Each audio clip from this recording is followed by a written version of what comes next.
সবাইকে আমাদের 24 রান্নাঘরে স্বাগতম। আজকে আমি রান্না করব মুরগির মাংস। তাই কড়াইতে দিয়ে নিলাম কিছুটা তেল। তেলটা গরম হয়ে গেলে দিয়ে দেব পেঁয়াজ কুচি। পেঁয়াজ কুচিটা দিয়ে কিছুক্ষণ ভেজে নিব। এই যে লালচে হয়ে গেছে, এরকম লাল লাল হয়ে গেলে তারপর দিয়ে দেব পরিমাণ মতো পানি। এই যে পানিটা দিয়ে নিলাম। এখন দিব পরিমাণ মতো হলুদের গুঁড়ো, এরপরে দিব পরিমাণ মতো লবণ।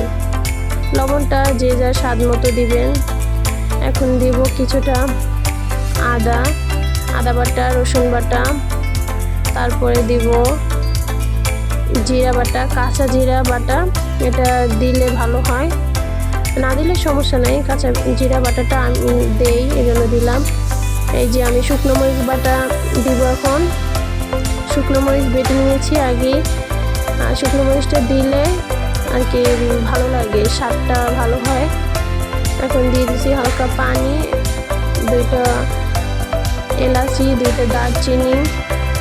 এই যে মাংস রান্না করব, মাংসটা পাশে ধুয়ে রেখে দিয়েছি পরিষ্কার করে।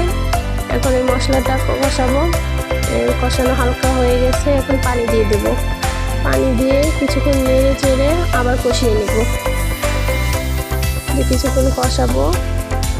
কষানো হয়ে গেছে, এখন দিয়ে দিলাম মুরগির মাংস।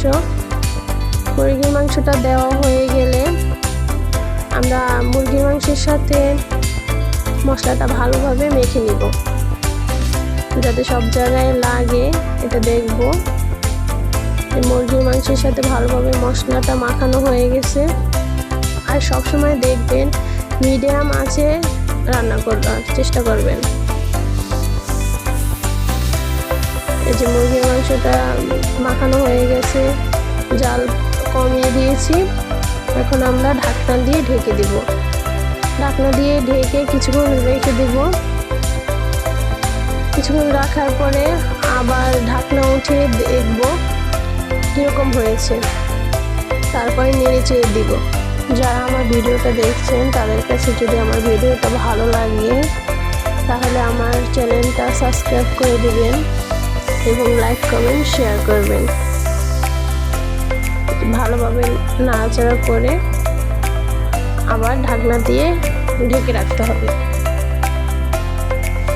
যে ঢাকনা দিয়ে আমি ঢেকে রাখলাম, আবার উঠিয়ে দেখলাম যে কী অবস্থা। এখন আবার পানি দিয়ে দেব। পানির পরিমাণ তখন তো কষিয়ে নিয়েছি, এই জন্য পানির পরিমাণ কম দিয়েছি। এখন আবার পানি পরিমাণ মতো দিব।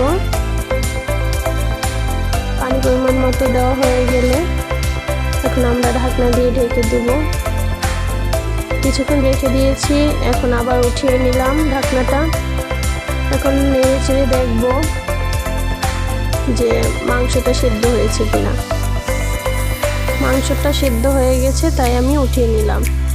এখন দিয়ে দিব জিরা বাটা। জিরাটা হালকা তেলে সেটা গুঁড়ি করে নিয়েছি, সেই জিরা বাটাটা দিয়ে দিয়েছি।